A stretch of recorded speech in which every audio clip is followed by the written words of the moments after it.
May mga iba pang supercar kagaya ng McLaren 570S, Lamborghini Huracan Spider, Audi R8 at pati ang legendary Ford GT.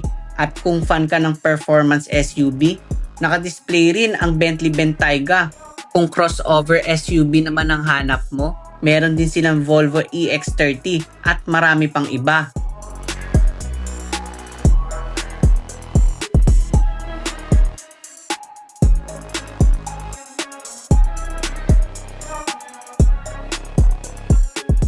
At hindi lang kotse ha, meron din silang iba't ibang klaseng big bikes tulad ng BMW GS, Triumph at may iba't ibang models pa. Kaya kung car enthusiast ka o big bike enthusiast, parang playground to.